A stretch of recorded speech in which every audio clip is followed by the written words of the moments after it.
I'm Ruebusch, and if you are interested in the finer points of face punching, you've come to the right place. This is Heavy Hands.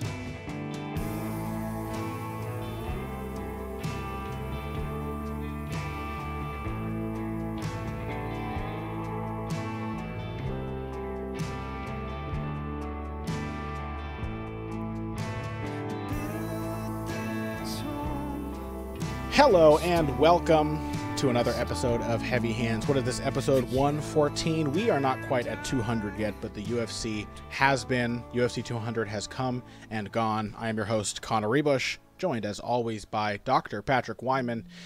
And, well, we survived, Pat. I suppose that's what we should do. I'm celebrating, by the way. As you hear me speaking, I'm sitting here with a nice a dram of bourbon. Woodford Reserve, double oaked for any enthusiasts out there. Oh, that sounds real nice. That sounds lovely. It's very nice. It's really enjoyable. Vanilla, spice, some clove in there. Lovely, Pat. I'm celebrating the fact that we survived the lead up to and the weekend of UFC 200. As amazing as these weekends always are, you feel drained as a writer going into them, and then you feel drained afterward because at a certain point there are diminishing returns on how much fun you can have watching a fight. For me, the last fight that I really enjoyed was Aldo Edgar 2. And after that, it all just felt like a casual letdown. Pat, how was your experience getting to skip all of the preamble and the interludes between fights and just watch the ones that you knew already were supposed to be good? It's been really good. So I got to watch more than I thought I would. I got to watch large chunks of Thursday night's card live. I got to watch large chunks of Friday night's card live, but I didn't get to watch any of UFC 200. And it sounds to me like UFC 200 was way more enjoyable for me watching in the aftermath without having to sit through all the shit. Like the pre-fight video packages and all of that. Like I didn't have to watch any of that or deal with any of that. And I didn't have to sit through the prelims beforehand because all four fights on the Fox Sports 1 card went to a decision, right?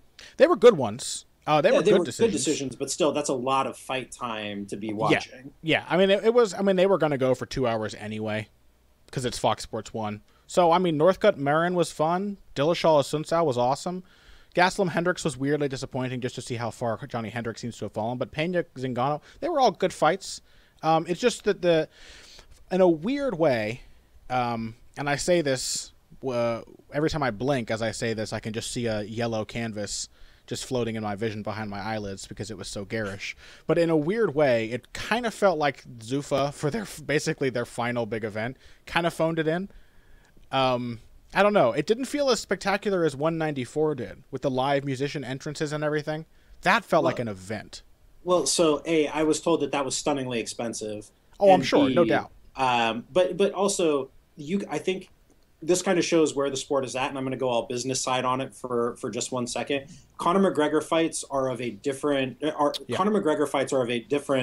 qualitative kind than cards that are headlined by Miesha Tate and Amanda Nunes, even if you have Brock Lesnar on it. Yeah, I really, even people will complain that it's not like it's all because of the drama and the narrative and not because of the fighting action. And we all like to believe that we're here just to watch fights. But how much more amazing would this fight have been? This whole card would have felt much better if we'd known that it was leading up to McGregor-Diaz too. It would have been unbelievable for that to be the climax. Well, and it would have felt like a bigger card because there would have been more like mainstream buzz about it. Yeah. That, like the reason it was a bad business decision to pull McGregor-Diaz from this card wasn't because it cost them buys, though it did. It did cost them a lot of buys because they weren't on it. It's because they had to spend a lot more money marketing the card. They had to spend more money in advertising, and they lost the benefit of being able to trot out McGregor on Jimmy Kimmel and Jimmy Fallon and shows like that. And when you miss that, you miss a lot of kind of narrative buzz building around it. Like it didn't feel as big because Brock Lesnar doesn't really do media, and like Miesha Tate was on like fucking Conan O'Brien, and who the fuck watches that show? They didn't even bring McGregor into the cage after Aldo beat Edgar. Seemed like it seemed like a lot of missed opportunities. It just seemed like, we're here, we stacked it. What more do you want from us? Look, the canvas is yellow. Just enjoy it. Yeah, like I don't want to shit on the card because it was a great card and I really enjoyed the fights, especially not having to sit through everything live. Like, so this was awesome from my perspective. But I can see what you're saying about it not necessarily feeling as big. But that being said, we do have a lot of great fights. I mean, we basically we can look at each of these cards and say here are the weak points. Although Thursday's card was nonstop fire. That whole card was thoroughly entertaining. But we can say each card had its weak points, so on and so forth. Collectively, we still have, 36 fights that we got to see this weekend, 35, something like that. And so the vast majority of them were really good, really well-matched fights. Like Joe Silva and Sean Shelby kind of outdid themselves this weekend. Yeah, and with that sample size, we have a lot of really great fights to choose from. And so we're kind of going to take the superlative tack to today's episode. We're going to share our thoughts on some of the non-technical details of some of the fights, moving in and out of the public perception and so on and so forth. And then we're going to talk about some of the technical details in depth of basically the fights that we thought were the best of a weekend of super good fights. So we didn't actually discuss before we began recording where we wanted to start. What would you like to talk about first, Pat? Do you want to name what our best fight, best performance, best finish, or something like that? Let's take it one thing at a time. Let's start with best performance. Okay. So, I'm going to go ahead and lead off here. And for me, the best single performance was from Cain Velasquez, who I would say more than anybody on any card except for, I guess, Jose Aldo, I think Cain Velasquez had the most to prove here.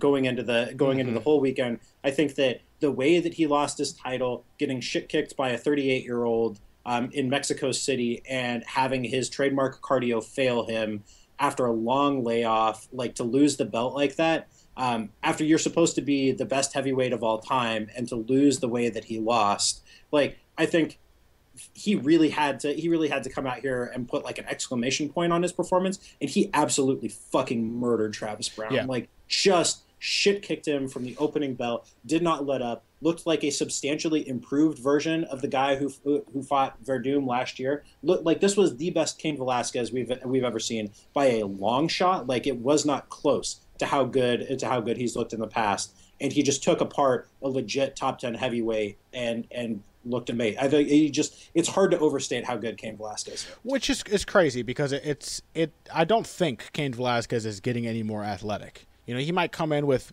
renewed stamina and everything. Even that's going to go down the drain at some point because he's 33 years old. But we know that his body is kind of falling apart. All the injuries that Cain Velasquez has undergone, you don't come back from each one of those just as strong as before or stronger. Everyone takes its toll, and we know how kind of reckless some of his training has been, and then the fact that he's a lifelong wrestler. He trains at one of the most competitive sparring gyms in the world, and so Cain Velasquez is probably still physically declining. The crazy thing is that he is such a good fighter that it didn't look like it. He comes into a fight with Travis Brown. You couldn't tell that Cain Velasquez maybe doesn't have the same spring in his step that he used to, maybe that his knees aren't as flexible, that he's not as explosive. He came in and put on a technical masterclass. You do not see heavyweight fights with this much all-round variety of near flawless technique. It's a very rare thing for this division. It was some of the best technical pressure I've seen in MMA because of the way, like, I think that in MMA, even more so than in boxing, technical pressure relies on sweeping strikes. Like, you have to use sweeping strikes to cut off your opponent's movement because the space of the cage is bigger than the ring and it doesn't have corners, right? So if the two components of pressure are forward movement and using strikes to cut off your opponent's escape angles, like the latter part of that becomes even more important in MMA. Like in boxing, I think it's more important not to follow. But in MMA, I think it's more important to cut off the lateral side. Mm-hmm. And from the first two strikes that Velasquez threw in this fight were a left hook as Brown tried to circle out, and then a right to that side, and then a right kick when Brown tried to circle out the other direction. So from the very opening moment of the fight, he was sweeping Brown back and forth between the looping strikes on both sides while pushing him backward. Yep. He took away his escape angles from the very opening second of the fight. And he did all of that without being able to easily control Brown in the clinch, because Brown's height made it difficult for Velasquez to use the same underhook and head pressure approach he takes to most heavyweights. Brown is so much taller than Velasquez. I think he's at least 6 inches taller. That he couldn't even nullify him in the same way he normally does. His striking was beautiful. It was with striking that he really controlled the pace of the fight. And it's funny because before this fight took place, I was saying, I think I tweeted out, hey, remember that GIF, Cain Velasquez getting less athletic, breaking down, could be in for an upset. And if Cain Velasquez had declined like a normal fighter might after that Fabricio Verdum loss, then that may have happened. Because Travis Browne is durable, and he hits very hard, and he has pretty good timing even if he doesn't throw very much. And he's strong. So, he has a lot of physical attributes that can make him a tough test. But Cain Velasquez definitely made it look like Cain Velasquez versus Travis Browne. You know what I mean? It could have been old guy versus Travis Browne. It was absolutely Cain Velasquez, former heavyweight champion, versus Travis Browne, guy who hits hard and doesn't do much else. Well, it looked to me like Velasquez learned some serious lessons about being technical on the pocket. Because he did such a better job of moving his head in unpredictable ways than he did against Verdum. Like, prior to this fight, Velasquez's head movement, like that of a lot of AKA guys, I think this is true of both Luke Rockhold and Daniel Cormier, they have real defined tendencies when it comes to moving their head. They like to pull back with their head off the center line, but it tends to be in the same place off the center line every time. That's what cost Rockhold against Michael Bisping. They'll kind of lean back into the side. Cormier does this a lot. Rockhold does it a lot. And before, Velasquez used to do it a lot especially when he threw that dipping jab. So that looks like head movement to the untrained eye, but if you're in there with them and they do the same thing every single time, eventually you catch on to it.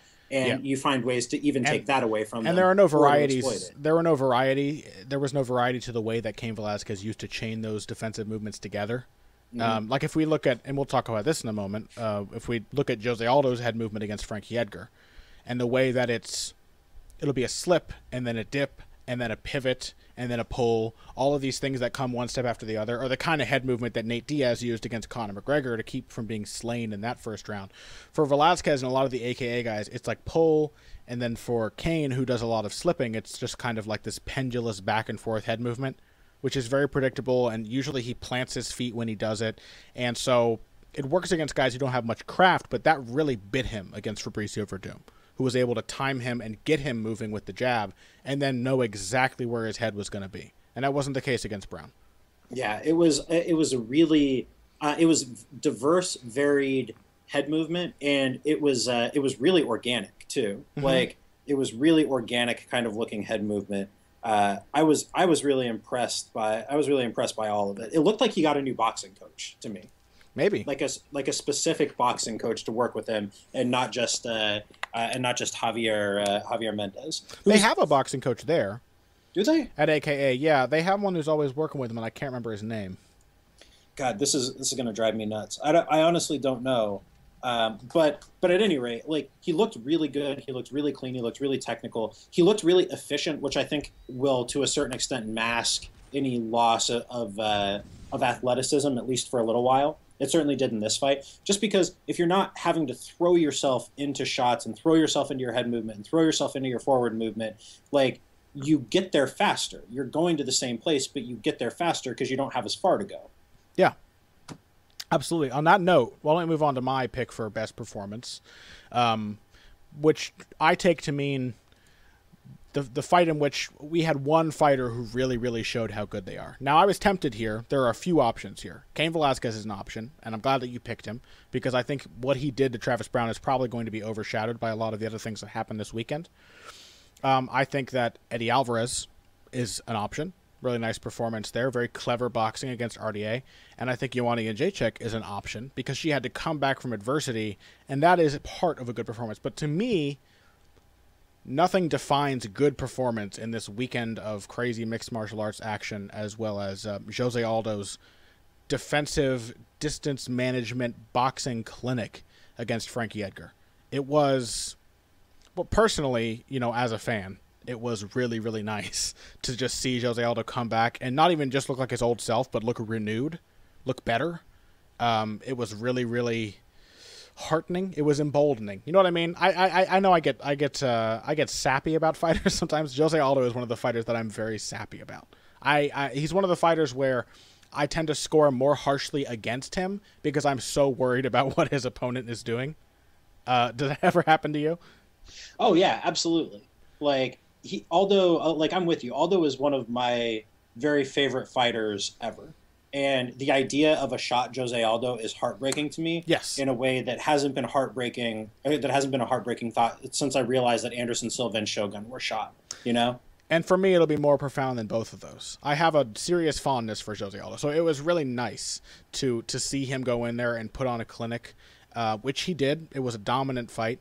We can talk about that in a minute, but what you mentioned before is the efficiency of movement. I want to share with you some stats that the UFC put on the screen, and I'm sure these aren't perfectly reliable, and stats never tell the whole story of a fight, but they give you a snapshot. They give you a bit of limited information.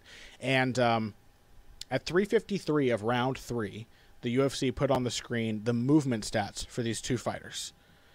Jose Aldo had moved 1,644 feet. Frankie Edgar had moved 2,306, which is crazy because for much of those first 3 rounds, Frankie Edgar was the one pressuring. Frankie Edgar was the one who was supposed to be cutting off the cage and making Aldo move more, the way that RDA was supposed to do to Eddie Alvarez. We talked about that last week. And yet, Aldo's distance management and footwork was so sublime that he was making the pressure fighter work harder to get at him than he was to get away from the pressuring fighter. That should not be possible. No, right? Because think about the space of the cage. If you're the guy moving on the outside, you should, by definition, be the one who has to move more. You move on a smaller circle. If you're a larger circle, if your back is near the fence, a smaller circle if your back is to the center of the cage. Yeah. So if you're to be the guy who's outside and yet be the guy who moved substantially less over the course of the fight, it almost defies explanation that he was able to do that. Yeah. So he was making Frankie Edgar run around, follow him, and then have to hop back to center cage when he evaded his attacks. He was making him work, and then he would briefly pressure Edgar and make him go crazy trying to defend and evade for himself. And so Aldo, despite the fact that he was playing the defensive role throughout the vast majority of this fight, he made Frankie Edgar work more. By the way, I have never, ever seen Frankie Edgar look so frustrated in the final round of a fight. Mm-hmm. I have never seen Frankie Edgar making facial expressions, asking his opponent to engage, dropping his hands and sighing. That's something I've never seen from Frankie. He's a super experienced fighter. He's been in so many tough fights. He's normally the guy who frustrates his opponent.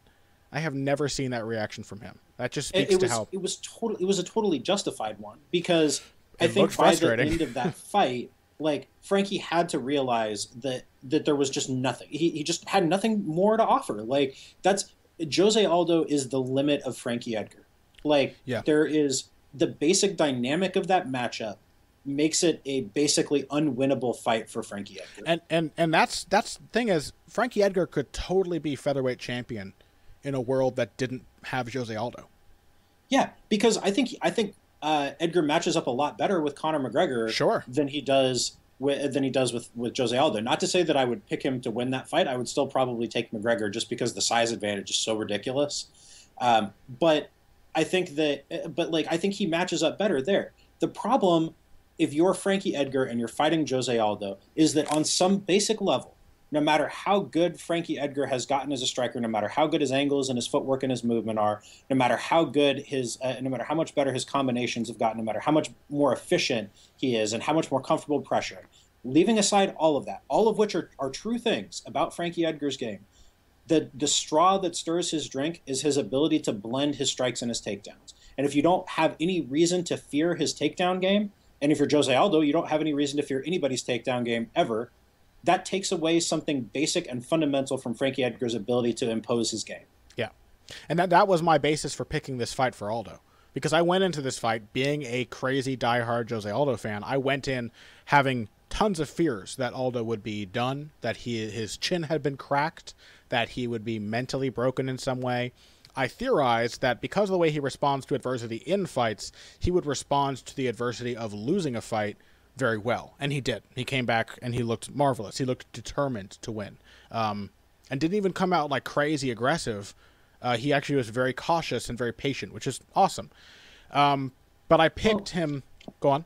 Well, what was crazy was he fought him exactly the way he did the first time. Yeah, but better. Like, yeah, I mean, this looked almost exactly like their first fight did, but both fighters were better at what they were trying to do. And that's why I picked Aldo, is because I could acknowledge all of these improvements. I can say Aldo has been pretty much the same guy for a few years now, and he just had a big loss. Frankie Edgar has been getting better and better. And in a basic sense, that is true. But Frankie Edgar has been getting better in all of these ways that can't help him against Jose Aldo. Like Frankie Edgar being better from top position and being a lot meaner with his ground and pound. Frankie Edgar being a lot more powerful with his grappling. Frankie Edgar sitting down more in the pocket. Like those are things that don't work against Jose Aldo. You can't base a game plan off of being able to take him down and beat him up on the ground. And it's really hard to exchange with him in the pocket. Chad Mendes learned that, and so did Frankie Edgar. Aldo was putting together some beautiful combinations whenever Edgar did plant his feet and trade, and the rest of the time Edgar was having so much trouble planting his feet and trading that he could only touch Aldo with little kind of piddly arm punches because he wasn't able to set his feet. Yeah, he was Aldo was consistently about an inch too far away from Frankie Edgar throughout this fight. And like it was the really striking thing about it was that it was a different distance than he tried to set in their first fight. Frankie put more and more effective pressure on Aldo in this fight than he did the first time. And Aldo's response was that much tighter, more efficient, and cleaner. Yeah. Because in both of these two fights, the basic dynamic has been, instead of Aldo doing the thing where he stands in front of you, lets you throw at him, and then he throws back, or alternatively, you force Aldo to walk you down the way that Ricardo Lamas did, more or less. Like the stand in front of you thing was basically what the Mendes fight came down to. Mm-hmm. The track you down thing was the Lamas fight, the Hominick fight, and some others.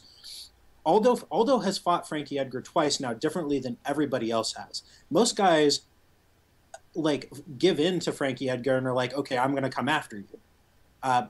Uriah Faber actually tried to do what Aldo did, but did not succeed in any way, shape, or form. We're talking about a completely different universe of skill depth there.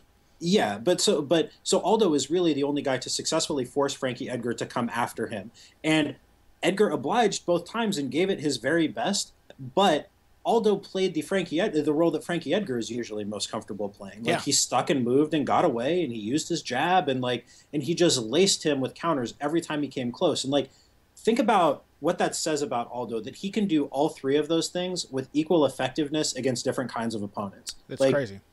Like to be able to be just a dedicated counterpuncher against a guy who's become really good at coming after you, to be able to play the pocket boxer against another really skilled counterpuncher with huge power in Chad Mendes, to be able to pressure against a pretty effective outfighter in Ricardo Lamas. Like those are three drastically different skill sets, and Aldo has performed in all three of those situations with superlative skill. He's the all-terrain fighter.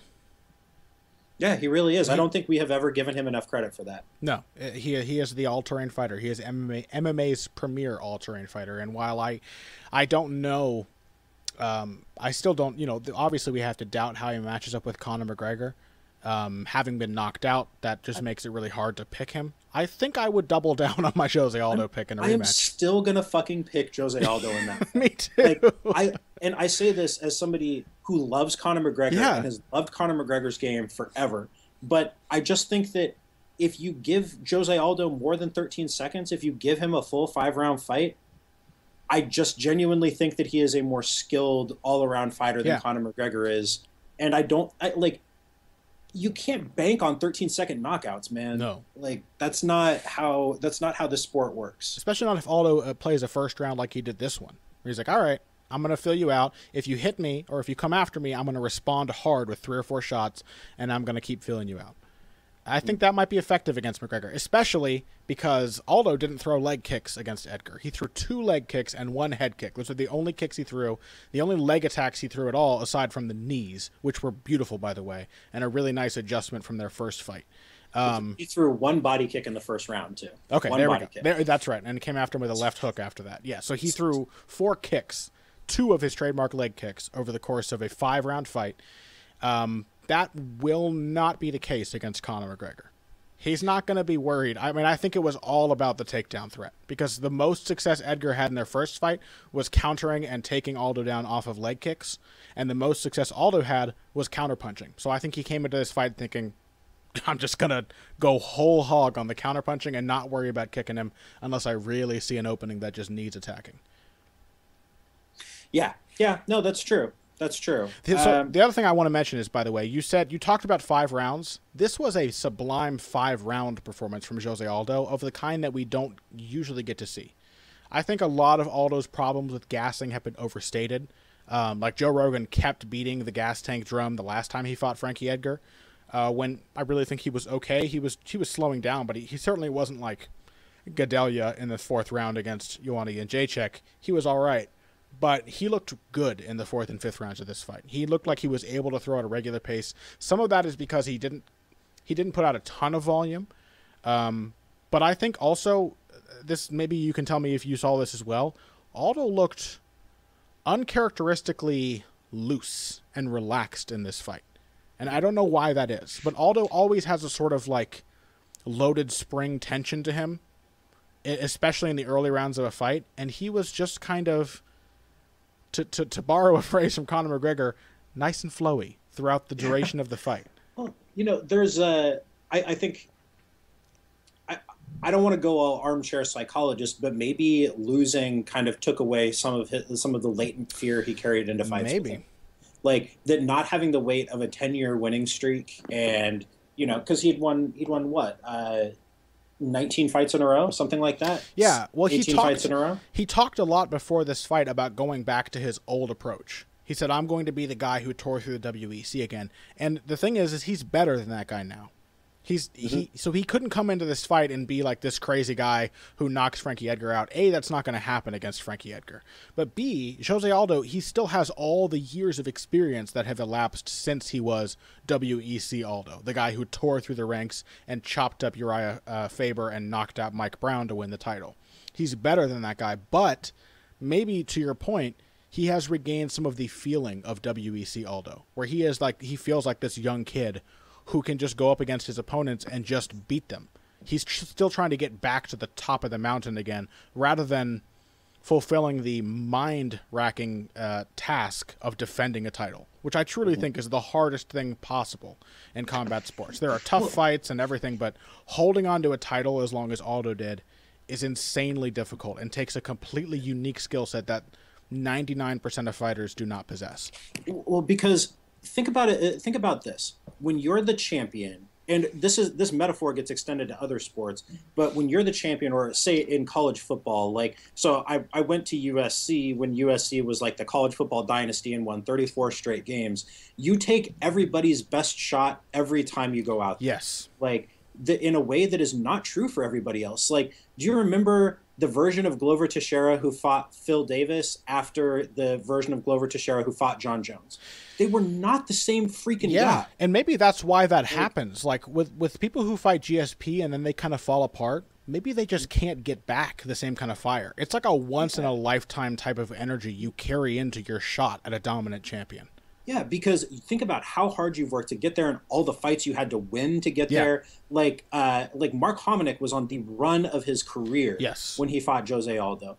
Ricardo Lamas was on the run of his career when he fought Jose Aldo. Chad Mendes, think about the run that Chaz Mendes went on between the 2 times he lost to Aldo. And think of how those guys have all looked since fighting Aldo.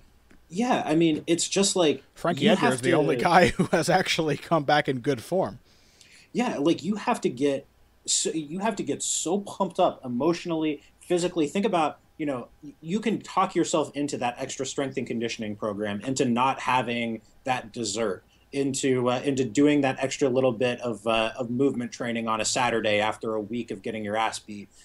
You can talk yourself into that when in your sights is the champion, is the guy who's beaten the crap out of everybody, and you're going to be the guy who beats him. Yeah, and the point is, as the champion, you have to face guys with that mentality over and over again.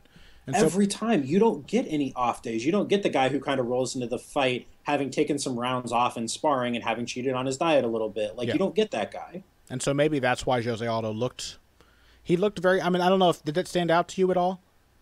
Yeah, it didn't to me at the time, but it does now. And also, I think I think just his like striking technique looked better. I thought his kind of mechanics and his fundamentals looked better. But if you watch like the rematch with Chad Mendes, if you watch a lot of Jose's fights since becoming UFC champion, he's a very jittery fighter. He's very tense. And I think maybe that is part of why he has had trouble in later rounds and tough weight cutting and probably irresponsible dieting in the off season and all of that.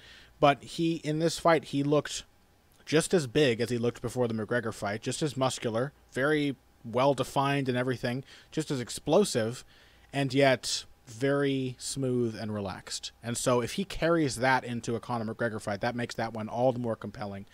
One more thing to touch on, just because we're going to have a few gripes in the spirit of UFC 200 over the course of this episode.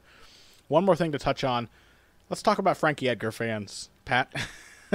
Man, I tell you, like, Frankie, and I say this as somebody on whom Frankie Edgar has grown over the years. Yeah. Like, I really like Frankie Edgar now. I like his personality. We had an incredible interview with his coach, Mark Henry. You can't not respect what Frankie Edgar does in the cage. Yeah. And, like, that was the last thing I wanted to say about that. Was like, Matt, like, props to Frankie Edgar for being so much better than he was in their first fight, and you feel so bad for him to have come this far, to have won all those fights against such great competition in the interim, to have knocked the fuck out of Chad Mendes in the first round of that fight. I will say it again, like, without Jose Aldo, Frankie Edgar could be champion, and I would give him a solid shot of beating Conor McGregor. He came out and fought to the best of his abilities here. Like, there was nothing that Frankie Edgar had left in the tank after the 5th round of this fight, and he still lost. But low-key, man, Frankie Edgar fans are annoying as balls. Like, this was like their first fight. This was competitive, but I didn't think especially close. Like, this was a clear 48-47 at least, if not 49-46. Yep.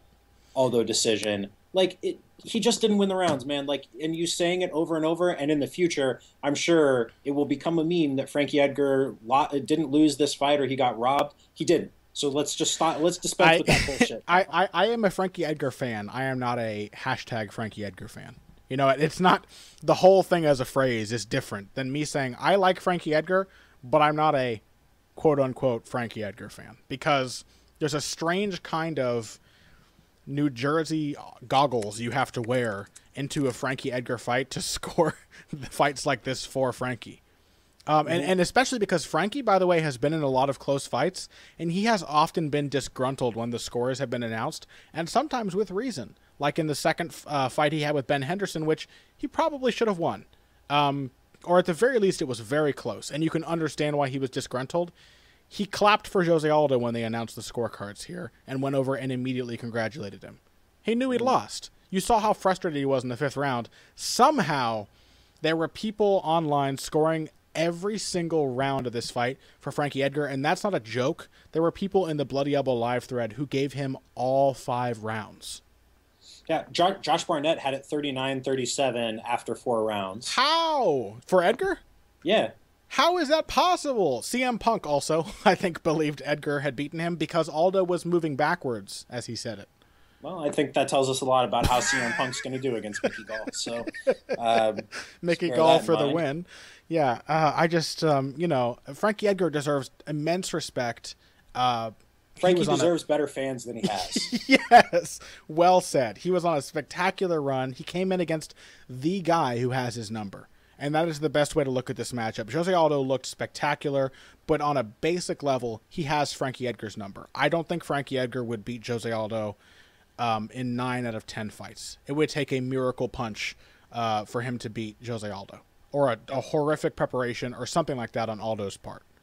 Coming in with a serious injury, something like that. It would take something contextual. With a fit Aldo and a fit Edgar, I think Aldo beats Edgar just about every time, and that's the sad reality for a guy like Frankie, who was, despite being smaller than Jose, was a lightweight champion, and I'll say again, because it deserves repeating, could very well be a featherweight champion. If Aldo wasn't in this division, if McGregor had moved up to lightweight by now, it'd probably be guys like Frankie Edgar and Chad Mendes fighting for the title. And I think Frankie Edgar would win against most of those guys. So, tough matchup for him. But to me, that is my pick for best performance. Because I thought Jose Aldo was just positively brilliant in such a satisfying way as a huge fan of his. It was so fun to watch him just patiently pick apart Edgar and do to Frankie a lot of the things that McGregor did to him. Well, McGregor really did one thing to him, but he used similar tactics throughout the fight. Kind of a jackhammer, hop step, right cross counter. Nice left hooks. Lots of great pivots and slips. It was just classic Jose Aldo. So it was fun to watch. Why don't we take a break, Pat? When we come back, how about we talk about I believe our mutual pick for best fight of the weekend. Hey everybody, thanks for listening to this week's Heavy Hands. If you like what you hear, please consider pledging to support the podcast on Patreon. Patreon is basically continuous crowdfunding. You sign up to contribute a certain amount per month to help us with production costs and the like, and in return you get rewards ranging from a mention on the Heavy Hands website to a question or topic of your choice being discussed on the show. We have a lot more in the works to reward you for your help, and we appreciate every contribution. No amount is too small. Just head over to patreon.com and find how you can help out, the only show dedicated to the finer points of face punching. Now let's get back to it. And we are back. So our second item on the docket for UFC International Fight Week is Best Fight. And Pat, I believe both you and I agree on this one. We both thought the best fight of the entire weekend was the TUF 23 finale title fight rematch between Joanna Jedrzejczyk, strawweight champion, and Claudia Gadelha.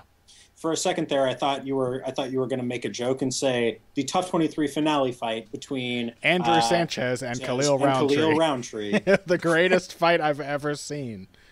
Oh my truly god! Truly a masterpiece. Yeah, bad. But no. At any rate, this was an awesome fight. Yes. I think we got to see what both fighters are about. I think what made Jedrzejczyk's performance even more impressive to come out on the winning side of that was the fact that it was a small cage, and Gadelha, who came out trying to pressure her from the opening bell, get her to the fence. The fact that as the fight wore on, Jedrzejczyk was so much better at staying away from the fence.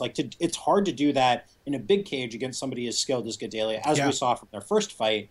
The fact that she was able to do it in a small cage with it having to be so much more precise and efficient was even more impressive. I didn't realize until you mentioned it to me just a little while ago that this took place in the small cage. I hadn't caught on. I assumed that all of the events of this weekend were taking place in the same cage. And yeah, that makes it extra impressive. I do think this fight kind of underscores, and this is the reason why I couldn't quite pick it for best performance, even though I think the fact that Jedrzejczyk stayed cool and composed, used her stamina, adapted as the fight went on, to win a fight that was definitely not going her way in the first few rounds, I think that definitely makes it a fantastic performance. It wasn't the showcase that Aldo had, because this fight kind of reminded me that Joanna's not quite at that Jose Aldo level in terms of defensive skill. The depth of defensive skill that she has, the footwork, the takedown defense, the distance management is great, but it's not quite at that level, which is obviously no shame. She's much younger than Jose. I think, how old is Joanna Jedrzejczyk? I think they're both 29. She may be a year younger. I think she's actually a year younger than Aldo is. But she has been an MMA fighter for 8 years fewer than Jose Aldo. Yeah. So she is, despite having a great depth of striking, a striking background, like Aldo is as veteran as you can possibly be. And as we have discussed many times, what comes last for strikers is defensive skill. It takes years and years and years to develop that. And that's not to say that Jedrzejczyk will ever get it, but Aldo is the best defensive fighter in history. Well, she also sacrifices that by putting out a lot more output than Jose Aldo. I mean, Correct. With her style, she's always going to get hit more because the striking numbers in the fourth round of this matchup were hilarious. Is that an appropriate way to say it? They were absolutely ridiculous. Let me find them really quickly. I didn't have it pulled up. But it was a story of two fights. She went in there, had a really tough fight with Gadelha, and I think probably some of the head games played a part in that, and Gadelha was probably determined, because in the last fight she had won the third round. She was, I think, determined to take the early rounds and then win through the third, and she just could not keep up that pace against the constant defense and retaliation and the stamina of Jedrzejczyk. I don't think anyone can really say in this sport that they have better cardio than Jedrzejczyk.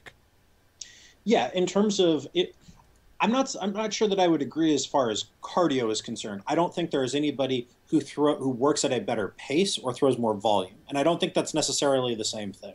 Well, I'm just saying, who can say that they have better stamina than Jedrzejczyk?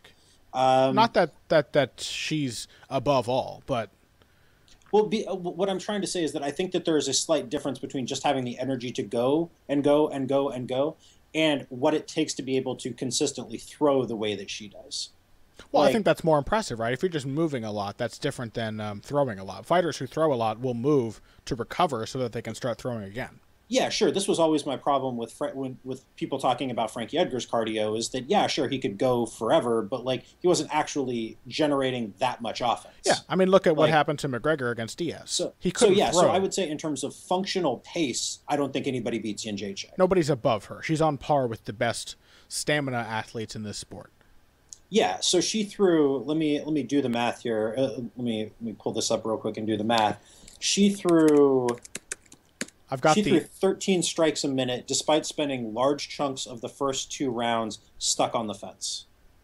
Which is insane. Yeah, she spent 10 minutes of the fight barely being able to throw, and she still managed a 13 strike per minute rate.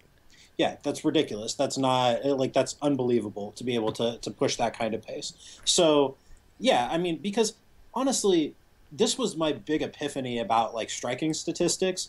Was that they tell a different story than your eyes do when it comes to cardio. That like, who cares if you look fresh in the 3rd round if you've been throwing 4 or 5 or 8 strikes a minute? Like, but conversely, like, who cares if you look tired if you're still throwing at a great rate? Yeah, like I don't. Dominic Cruz style. Guy looks tired 3 minutes into every fight, never slows down. Or Justin Gaethje in World Series of Fighting. Like Justin Gaethje looks exhausted after 5 minutes, but he still throws at exactly the same rate into the 2nd, 3rd, 4th, 5th rounds. Yeah, the revised statistics, by the way, they're slightly higher than they were on Fight Night. But in round 4, Jedrzejczyk landed 69 strikes to Gadelha's 11. 69 significant strikes. If we look at total strikes, also 69 out of also 69. So every strike Jedrzejczyk landed was a strike at distance or in the clinch. Yeah, so she went from landing slightly more and spending most of the round defending in both of the first 2 rounds to completely overwhelming her in volume in the last 3. And I think that's what makes it such a great fight. To me, what defines a great fight is momentum swings, or the swings in momentum between the 2 fighters. When there is a sort of a level of drama in addition to technical skill. My favorite fights of all time, I love some crazy knockdown, drag-out brawls, and some of those are among my favorites. But to me, most of the ones that I really, really go back and revisit time and again are fights that show a deep level of technical skill in addition to a lot of gut checks and willpower displayed by both fighters. Like serious speed chess matches where somebody is punching you in the back of the head while you're trying to decide your next move. I think that's what makes Lawler Mcdonald 2 so compelling as a fight, is that it wasn't a brawl. Yeah. Like, it took an incredible amount of skill to fight that fight the way that both men did for as long as it did. And then, of course, it had its moments of just utter craziness. Like, I don't think that Jedrzejczyk Gadelha is going to go down as a fight of the year or anything like that, but I thought it was the best back and forth action that we saw over the course of the weekend. And the fact that it went 5 rounds made it so compelling. Like, Aldo Edgar felt too one-sided to be the best fight. Yes, basically. So before we move on to the rest of our docket here, let's have I been saying docket a lot lately, Pat? I feel like it's the word of the week for me for some reason. It may be the word of the week, but that's okay. That's okay. So before we move on to the rest of the things we want to talk about, let's go into a bit of the technical detail of this fight. Some of the things that both of the fighters did well. Why don't we talk, because obviously we could gush about how Jedrzejczyk rallied and won this fight all day, but let's talk about what Gadelha did in the first place to make those first 2 rounds so decisive for her, and also why that, I think, kind of ended up shooting her in the foot as the fight wore on. Well, so I think first and foremost, she struck her way inside. Yeah. She didn't just dive forward to try and grab a hold of Jedrzejczyk. She threw strikes to get in. She wasn't afraid to exchange with Jedrzejczyk. Like, the opening exchange of the fight, she kind of half knocked, half pushed Jedrzejczyk onto the ground. Like she hit her with a strike, but I think she may have been standing on her foot. She caught her off balance or something. Yeah, it was not a knockdown, but it was the kind of thing where you have to respect what she's throwing at that point. Well, if it puts you on the ground and that's where you want somebody, it may not score the same, but it's certainly viable. Yeah, exactly. And so the fact that she was able to come out and get Jedrzejczyk's respect from the opening bell, or at least demand her respect, to make a credible threat that her respect that there needs to be some respect there. That is what made her clinch and takedown games work, because you can't just dive forward against Joanna Jedrzejczyk and expect that to work, because her arms are long and she does a great job of maintaining her space. You have to do things to get in there. Yeah. So that to me was the big one. But Connor, what do you think? Well, I think in a lot of ways for Gadelha, this fight was kind of the story of Nova União as a gym. We can talk about this more as we continue to discuss this, but Gadelha, of course, we talked about this last week. She's a burst fighter. She has trouble going the distance. Her weight cuts probably aren't all that well managed. We know that that's a problem with Nova União fighters. And so guys like Renan Barão and Jose Aldo and many others have struggled to fight these long distances and keep up the pace that they set in the early rounds. So that was a problem for her. That's a Nova União thing that Gadelha absolutely embodies. But the other thing is the strategic brilliance of Andre Pederneiras. I don't think that you have a sort of a varying degree of clean technique among Nova União fighters. They have a pretty big coaching staff there. A lot of the top fighters work with their own people. Aldo works with his Cuban boxing coaches and I think with his own Muay Thai people. And so there's a lot of, it's like ATT. You got a very big association there. And so there's a lot of different routes you can go with your training. And so you can be Jose Aldo or you can be Renan Barão. And there's obviously a different level of technique between those two in terms of how good their boxing is, how good their Muay Thai is, etc. I don't think that Gadelha's technique as a striker has really gotten that much better. But the thing that Pederneiras is very good at is in instilling the why into his fighters, the strategic thinking. And Gadelha identified this in the pre-fight interviews. What she brought to this fight was just an increased willingness to throw volume. I think that may have hurt her as the fight went on, but she won 2 very clear rounds that, had this been the 3-round fight they fought in the first place, when she was a lot more tentative with her strikes, would have won her the fight. So she came into this on the back of that Jessica Aguilar performance, which kind of presaged this one, because, again, she had 2 really strong rounds and a sort of weak third one. But she came into this ready to throw more willing to bite and to throw counters, she had some triggers that were really ready for Jedrzejczyk, and Jedrzejczyk really had to think before letting her hands go the way that she would against Carla Esparza and Jessica Penne. It was a lot more like the Letourneau fight, where she went through a period of adjustment, except unlike Letourneau, Gadelha was impressing her game plan on Jedrzejczyk while Jedrzejczyk was trying to adjust. It wasn't just her saying, okay, that didn't work, step back and let's think this through. She was being put in very tough spots and being hit hard and being dragged to the ground while she had to adjust. And like you, I think that has to do with her striking her way in, and moreover, her just throwing volume, being meaner, being more willing to capitalize on openings. Because even when she was tired, round 4, she cracked Jedrzejczyk with a few good left hooks. She was there, she was ready to throw, she just couldn't maintain it. Yeah, the other piece of that is that the clinch was, she forced Jedrzejczyk to respect her striking in the clinch, which made her clinch takedowns much more effective, right? Like, yeah. She was throwing elbows, lots and lots of elbows. She was throwing lots of good hard knees, and that opened up her takedowns, because if all Jedrzejczyk has to worry about is keeping her hips below yours and applying head pressure, then you're going to lose those clinch exchanges, because you're burning more energy than she is, and she can afford to burn that energy while you can't. But if you're hitting her while you're doing it, you're forcing her to think about other things. You're creating openings and opportunities for you to work your takedown game, and that's what Gadelha did, at least for the first 2 rounds. We know that Pederneiras is good at that. I mean, we saw how much more prepared Renan Barão was for TJ Dillashaw in their rematch. We saw how much better prepared Jose Aldo was for Frankie Edgar in their rematch. He consistently has fighters who come into fights like this and have made the right adjustments. But the problem was for Gadelha, the the activity she needed to overwhelm and enforce her grappling game on Jedrzejczyk to force that phase to occur required a pace that she just couldn't maintain. She's a burst fighter. She's very powerful. I don't know if there's something in her training or something in the way she attacks, but she just can't fight for long periods of time the way Jedrzejczyk can. And so because Jedrzejczyk is so tough and so willing to adjust, by the time Gadelha had won 2 rounds, Jedrzejczyk was already completely prepared to stop her winning anymore, and Gadelha wasn't able to fight back in a way that could have changed Jedrzejczyk's mind again. Yeah, I basically agree with that assessment. So on the Jedrzejczyk side, what did you see here, Connor? Well, pretty sublime distance management. I think this may have been the best her jab has looked in any fight.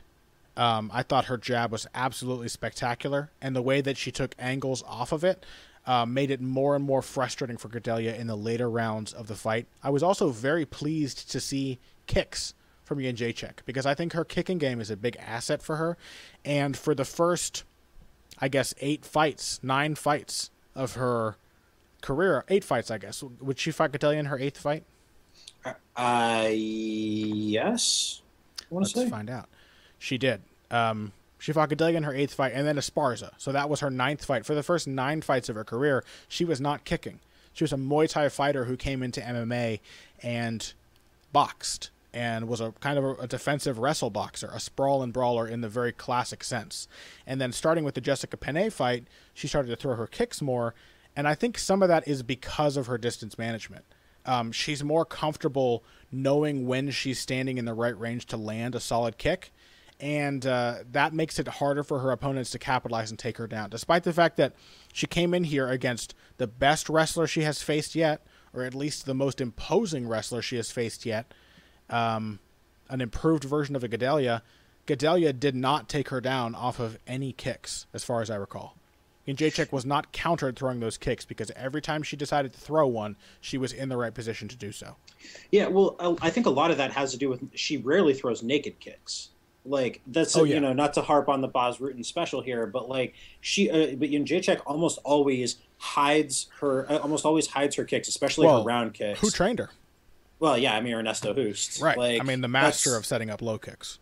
Yeah, but there's always something that comes first. Like, she'll throw her front kicks and her teeps without a setup. Yeah. But even then, she's almost always cut to an angle, or she's sure that the distance is right, or she's got you marching forward onto it while your hands are trying to do something else. Like, she is an incredibly crafty kicker. And the irony was, before that Panay fight, I spent a lot of time like watching old Jedrzejczyk Muay Thai fights, kickboxing fights, and I thought that back then she was a better kicker than she was a puncher by a long stretch. Kicking used to be her thing. She was not a very good boxer. She learned to box in MMA because everyone tried to take her down when she kicked. Yeah, exactly. So I mean, that's really impressive. But I mean, I think the jab was the key to everything here. She was mixing up her jab. She mixed it up between the chest, the solar plexus, and the head. Like, she was all over the place with it. Used it to set the rhythm. Used it to set the distance. Used it to set things up for the strikes that came after. Used it to cover her lateral movement. I think most important. Yes. More than anything else, like, the jab is what allowed her to stay off the cage, not just because it kept Gadelha off of her, but because it allowed her to move into Gadelha's power hand and power side. Very much like Aldo, with more activity. She used that jab to interrupt Gadelha's advances. Gadelha had a really hard time cutting her off, because every time that Jedrzejczyk would take a side step, she would at the very least get a jab in her face at the same time, and more often than not, she would sting her with it. And when you're being hit in the face while someone is stepping, you pretty much can't adjust. You can try to defend it, of course, but if you get hit, or if it's obstructing your vision, and even if you're forced to defend, you can't really adjust your body position until after they've retracted their hand. You have to respond to that jab, or you have to eat it, and that's just as good as responding to it, even better, because it hurts, and it forces hesitation.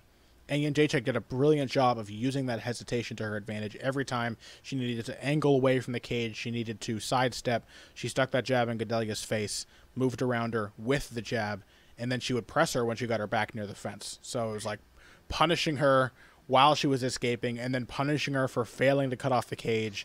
It's like when you fight Jedrzejczyk, she makes you She doesn't let you out wrestle her. She doesn't let you out strike her. And then she just rubs it in your face that you haven't been able to outpoint her in any of these phases. She just brutally reminds you by driving the point home with a salvo of offense every time she succeeds in one of those little more subtle maneuvers. The one thing I will say, did you have something there, Pat? Yeah, so I mean, the other thing that jab did for her, like Jedrzejczyk's left hook has never looked this good. Like from a mechanical standpoint, she was throwing that thing gorgeous technique, absolutely gorgeous technique. But what the jab did for her was open up that left hook, because she consistently drew Gadelha's right hand away from her head.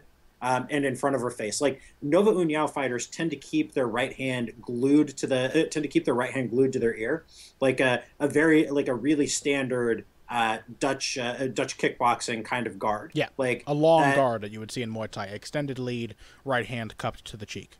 Yeah, like that's the guard they tend to favor. So if you want to land left hooks, like how many left hooks did Frankie land on Aldo? Like 1 or 2 the whole fight? Yeah. 1 or 2 when he was trying to parry the jab. Yeah, very, very few. So if you want to left hook a Nova União fighter, you need to get that right hand away from the face, and the jab is the way to do that. And so by the 5th round, like compare Gadelha's hand positioning to where it was, right hand to where it was in the first. Her right hand is 3 inches in front of her face by the end of by the 2-minute mark of the 5th round. Like the jab has consistently gotten it away. So that was my last note on Jedrzejczyk's jab and how fucking gorgeous it was.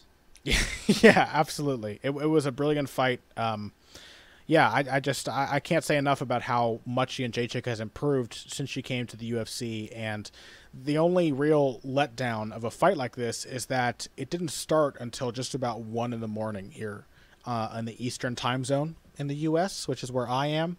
Pat, you got to finish this fight by 11, and you were already sleepy. This fight didn't end until after 1:30 for us. And so Fox Sports 1 pacing may have killed the strawweight division's chance and Joanna Jedrzejczyk's chance to kind of win over a lot of fans. This was a division-making fight. You know, it was a star-making performance, the kind of fight where you say, I'm going to pay attention to this division. I'm going to pay attention to these fighters from now on because I remember them. It sticks in my mind.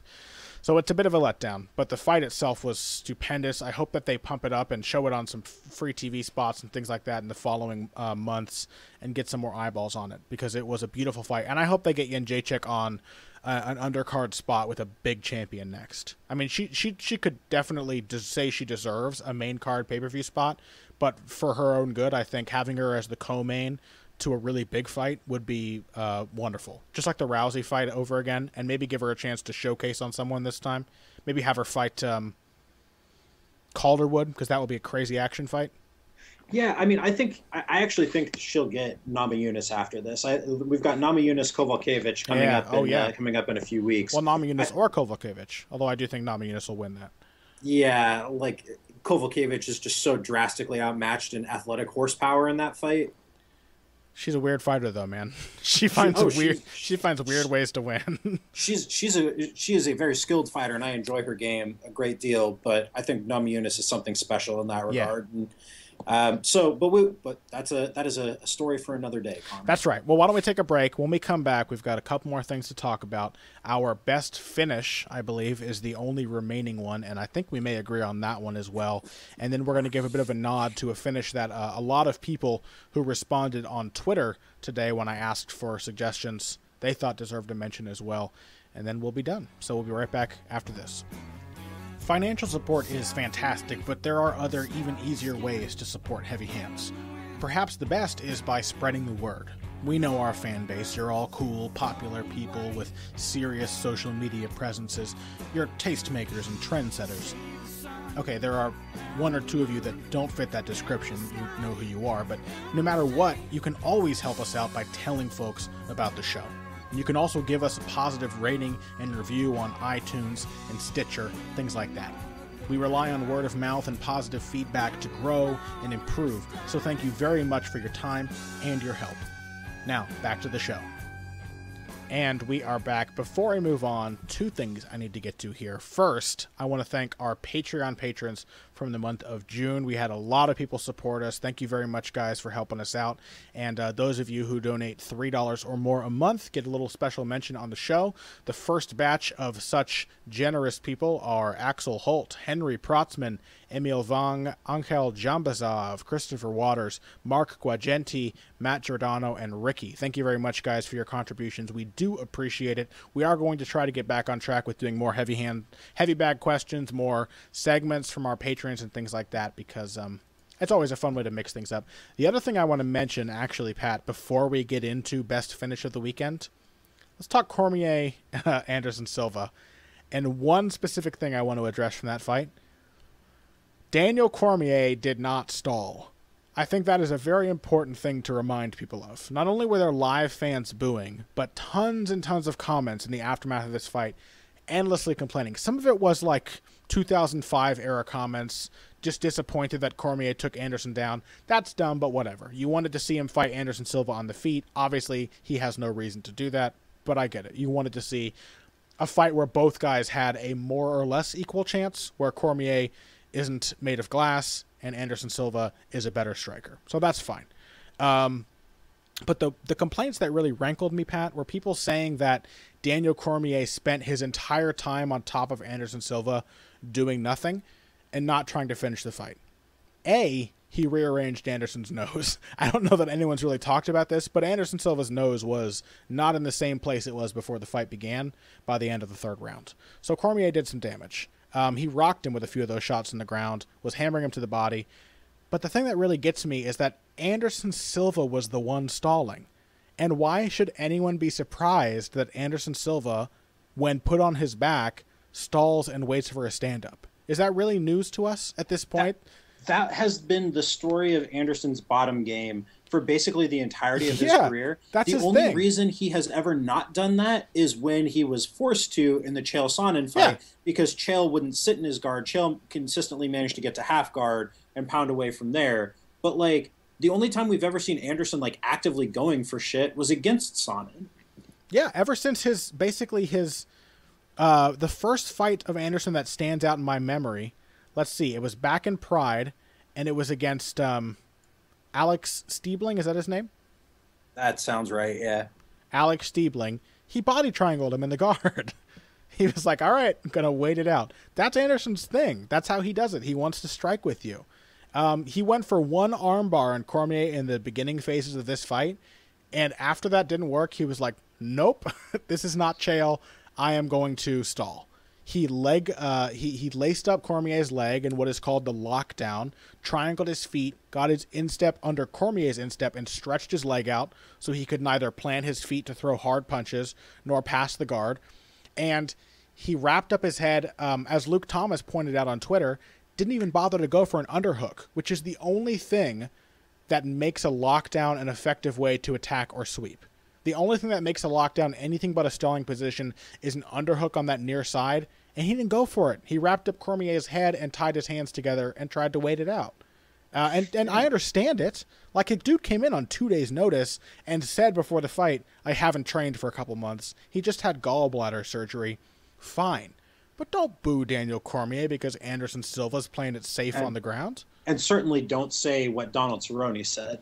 No, certainly about don't that. say that. Like that's some bullshit. And Cormier deserves better. And you know what? Let's be honest. So does Anderson. Yeah. Like the fact that because like okay, I think we're exaggerating a little bit. That has not been Anderson's only thing to do when he's played off his back, but he has made a habit in many fights over the last 15 years of using the body triangle off of his back to stall. And does it not make a ton of sense in this fight in particular?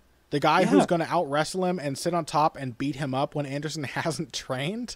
Like, of course he's going to do it. And look, like, I also, with all that said, I do think there's some truth to the idea that Cormier carried Anderson here. Like, I think he maybe didn't want to destroy him. Yeah, I think that he maybe let him have a little bit. Like, Cormier is a devotee of professional wrestling and has been for a long time.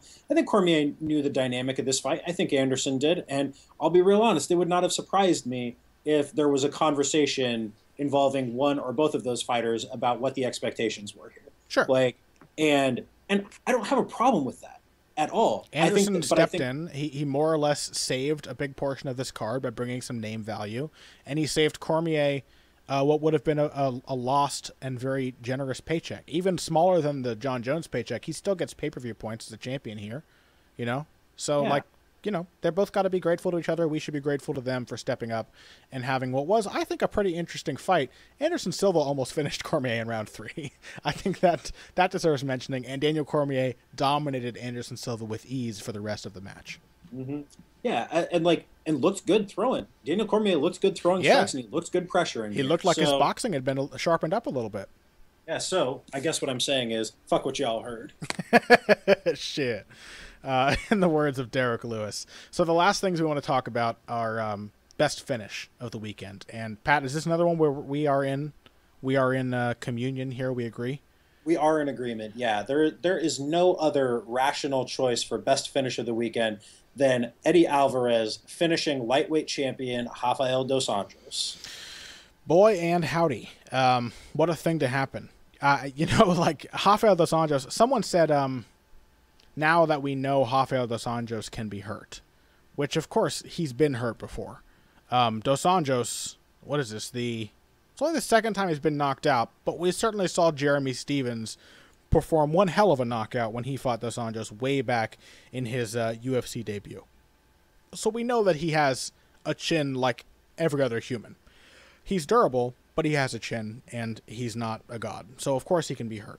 But the real thing here to me is that Eddie Alvarez, more than the last two people who fought Rafael dos Anjos, did a much better job of reacting to, thwarting, and then capitalizing on Rafael dos Anjos' pressure. Because we have talked at length, Pat, about the inherent risks of being a pressure fighter. Last week, when we lauded what RDA does, and this makes him no less an impressive fighter, we lauded the fact that he stays so close to his opponent. There's tons of pressure.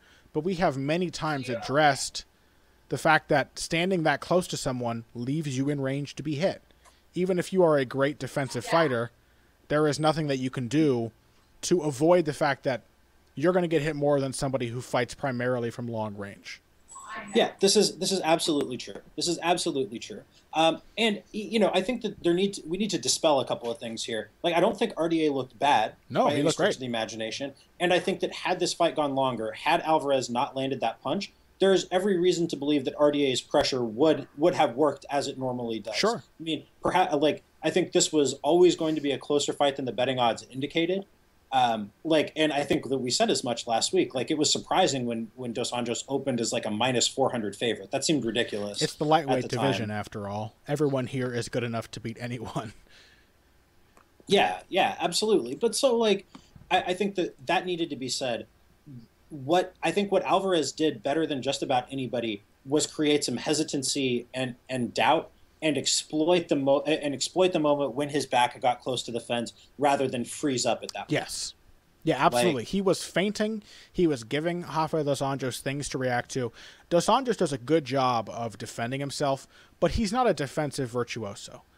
He has a few things he goes to. He generally relies on a double forearm guard. He does a nice job of turning and adjusting his position, and he always reacts with offense. So it makes it really hard to not only to hit him, but to capitalize on that. But Alvarez was constantly feeding him feints. He was, yes, getting hit and probably losing the round up to the point when Alvarez rocked him. When he rocked Rafael dos Anjos. But he was staying open-eyed, maintaining his position, and watching Dos Anjos' reactions. He wasn't always reacting to Dos Anjos, which is the trap that most people who face Dos Anjos or pressure fighters of his kind tend to fall into. They are purely reactive. They're constantly worried about scaring this guy off. They're constantly worried about defending themselves. How do I escape? They're not thinking, what is he doing that I can capitalize on? And that's what Alvarez did. He waited for him. He hit him with some straight right hands, watched him bring both hands forward to block it, and then capitalized. Quick left hook, wide right around the guard, right behind the forearm and straight to the chin. Yeah, this was a gorgeous performance from Eddie Alvarez. But it also kind of shows you how small the margin for error is when you're fighting a pressure fighter like Dos Anjos, right? You don't get big opportunities the way that you do when you're fighting lesser pressure fighters or guys or guys who may fight in a kind of a different style. Like it is a much different it's a much different beast. And like we got a couple of comments in the aftermath like, don't you guys feel silly you were talking so much about Rafael dos Anjos? And no, because I still think that from a technical perspective, he's probably the best pure pressure fighter that we've seen. Sure. In terms of the tools we acknowledge that this was a kind of fight that would allow Eddie Alvarez to do what he does well, but that even that is very tough against this kind of pressure. Like I said, I think RDA was probably winning the round up to that point. And I think if Alvarez hadn't landed that one shot, I almost never make picks banking on the idea that someone is going to get destroyed by a single punch. It's not a reliable way to pick fights, unless it's like Derek Lewis fighting, and even then, he couldn't knock out Ray Nelson. It's not a reliable metric. And so when you come into a fight like this with Eddie Alvarez, who had 14 knockouts at this point, which is good, but in 31 fights, it's not amazing, and RDA is durable and puts on a lot of pressure, you got to think, all right, if Alvarez doesn't sting him in the first round, then Dos Anjos is going to be taken over as the fight wears on. Also, I do think Eddie Alvarez's work with Mark Henry prior to this fight seemed like it paid off. He did look a lot more like the Eddie Alvarez of old. He actually went for a reactive takedown, which we said might be a good tactic for him. He didn't finish it, but he made Dos Anjos think a little bit, and he was a lot more tenacious and willing to throw off of the little angles and the little reactions that his feints were creating. Yeah, this was the best and most suitable, I think, version of Eddie Alvarez. Like, I think there have been versions of Eddie Alvarez who were maybe a little better than this in some other ways, but I don't think we've ever seen a version of Eddie Alvarez who was more prepared for the opponent in front of him than this one. Like when Alvarez looked real good for the first few minutes of his fight against Donald Cerrone, right? Like, I think he looked fast, he looked powerful, he was throwing good combinations, he was doing good work, but I don't think that version of Alvarez was prepared to fight Donald Cerrone correctly. Yeah. Does that make sense? Like, he was not ready to pressure Cerrone. And then that performance seemed to have put him in a different mindset the next time he fought a dangerous kickboxer in Anthony Pettis, a fight that he just eked out. It's crazy, right? Like, this is the lightweight division. You can basically go to two controversial split decisions with Gilbert Melendez and Anthony Pettis, both of whom have pretty much fallen out of contention at this point, and then you can destroy the guy who seems to be the next dominant champion. That's lightweight, man. That's the 155-pound division. It's madness. The one other thing we wanted to address before we wrap up was Pedro Munoz's win over Russell Doane. First thing I want to mention here is that Russell Doane did not look like Russell Doane anymore, and that's a good thing. Russell Doane has always been a very athletic, hard-hitting pot shotter, and that's it. He has lost a lot of fights due to inactivity. The guy trains with Max Holloway. We know Max Holloway is doing something right. Russell Doane seemed to have picked up on some of that in this fight, and he really gave Pedro Munoz a very stiff test in the first, 3 minutes of what was a 3-minute fight? How long did it last? Yeah, I mean, I think it was about a 16-second. There was about 16 seconds between Munoz getting towards the back and then hitting the submission. Yeah. But before that was Doane's fight by any measure. Sure. Yeah. Well, Munoz is like a lot of Rafael Cordero fighters, not a fantastic technician. He's not the kind of guy that was a problem for him in the fight with Jimmy Rivera. He can gut out a lot of things. He hasn't really trained with Cordero in like 2 years. Has he not? No, huh? Oh, I didn't know that.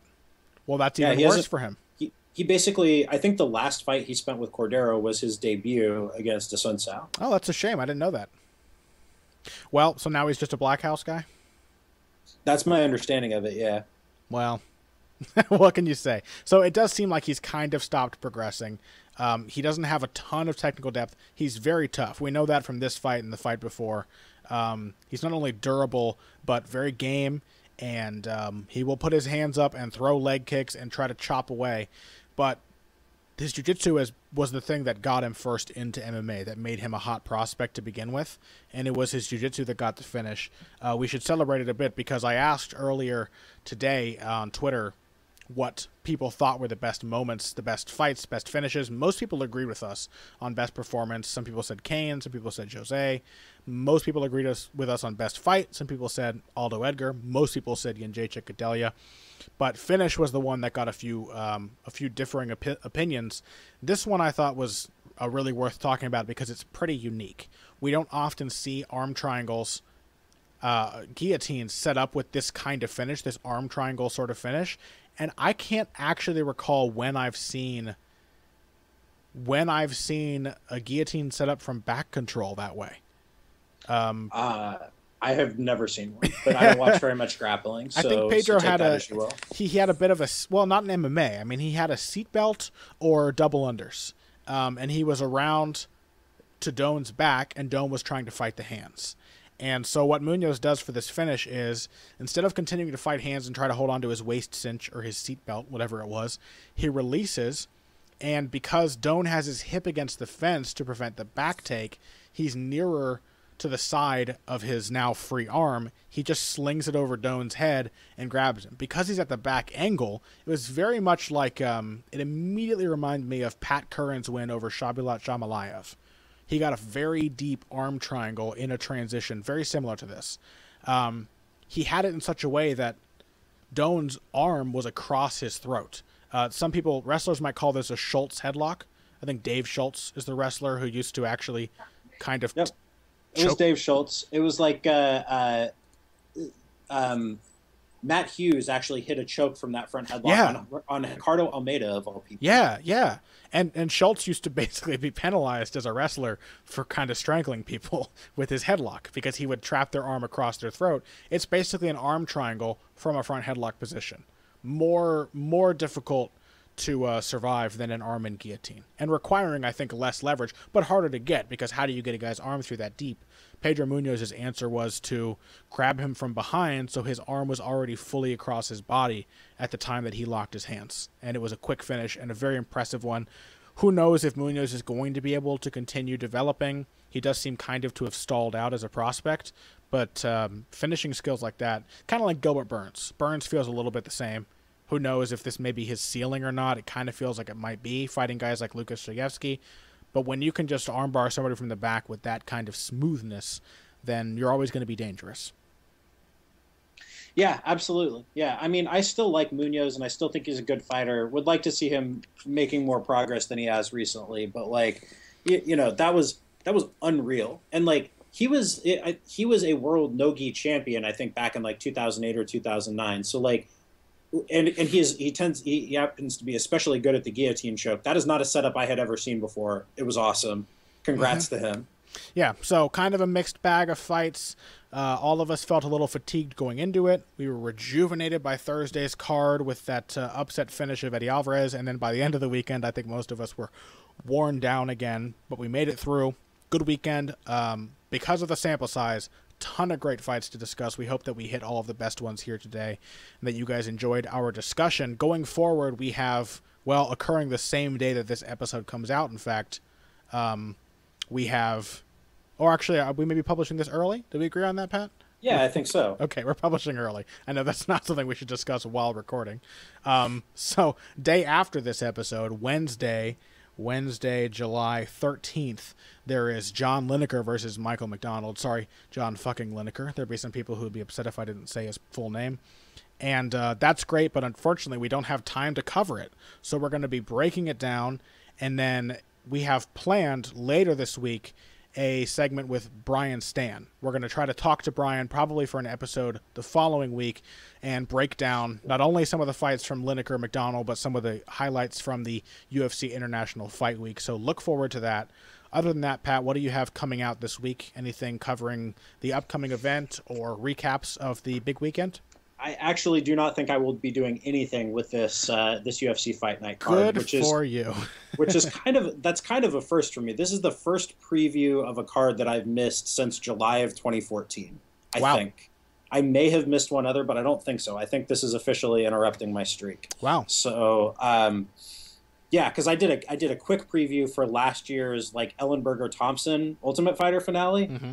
So, but this is the first one for which I've done nothing. So, but so far I have written with my colleague Steven Rondina a look at how Brock Lesnar matches up with the heavyweight elite. I think I'm currently scheduled to be doing a piece with my colleague Jonathan Snowden, breaking down Lesnar Hunt kind of minute by minute, looking at what Lesnar and Hunt did. Then for the Washington Post, I will be doing something, I think, on Joanna Jedrzejczyk and Jose Aldo, and especially their footwork, assuming I can get good gifts out of what the UFC has given me. And then my last piece for the week is kind of up in the air. I may do something on the UFC Sioux Falls card if something interesting happens, but it's more likely. I'm thinking I kind of want to write a piece on the importance of swagger, Connor. Swagger. Are you going to use a GIF of Joanna Jedrzejczyk bringing Gadelha back to her feet? That is absolutely part of it. That's one of two things that got me thinking about this, and the other is the contemptuous way that Aldo threw Frankie Edgar to the ground after his failed takedowns. Yeah, hand under the chin, flung under the floor, and then he rubbed his head after he beat him. Oh my God, that moment was my everything. He sunned the poor man. He sunned him big time styly on the big stage. It was...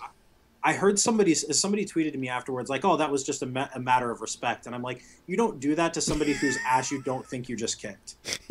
Right. You don't do that to somebody if you think you lost the fight, or even if you think it was competitive. You do that if you thought you just beat the guy's ass, and it's like, hey, good job." It's like Mighty Mouse going up to John Dodson and saying, "Good job." Yeah. Yeah. I think there's probably a little more love between Edgar and Aldo than there is between Dodson and Mighty Mouse, but still, you don't do that. It's not like a measure of disrespect, but it is a matter of where you think you and he stand in the hierarchy of things. Yeah, it's an establishment of hierarchy for sure. Well, that sounded interesting, Pat. I'm looking forward to that. For me, I'm a crazy man, so I did do a Sure Dog preview for UFC Sioux Falls, so keep your eyes peeled for that. A big preview of all of the fights taking place. It's actually not a terrible card, but it does feel a little underwhelming. But John Linacre is in the main event. That's all that really matters. Well, and you have Ed Herman versus Nikita Krylov, which is the other thing that really matters. Yeah, be still. But my heart. Or no, wait, that's coming up. That's coming up later. Never mind. This one does have a. This has Sam Alvey versus Eric Spicely. That's a middleweight fight. Oh my God! Oh my God! I can't even with this shit. Hey, and Tim Boach, Josh Simon. So that's always good. Okay. Well, that's a great fight though. That's a good fight on the merits. Yeah. Yeah. It's not Spicely's Alvey. It's above that. Which is a thing. That is a thing that's happening. It's gonna be amazing. And then what else this week? Well, everything is kind of up in the air for me right now, but I'm going to break down some of the stuff from this last weekend. And based on what we talked about today, I'll probably be breaking down a lot of the same things as Pat. I'm going to give my take on Jose Aldo's win over Frankie Edgar, and I may take the tack of analyzing how that matches him up, that kind of approach with Conor McGregor for a potential rematch for the real featherweight title. And then Joanna Jedrzejczyk, Eddie Alvarez. I think I might talk about both of them in another piece. That probably about does it. But we're all just still reeling from the preparations, all the time that we spent leading up to the weekend. It may not have been everything we'd ever dreamed of, but it was fun.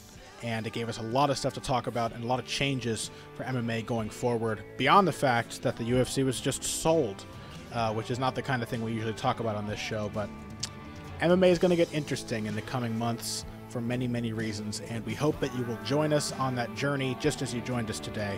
If you came here today for the finer points of face punching, you all came to the right place. This has been Heavy Hands.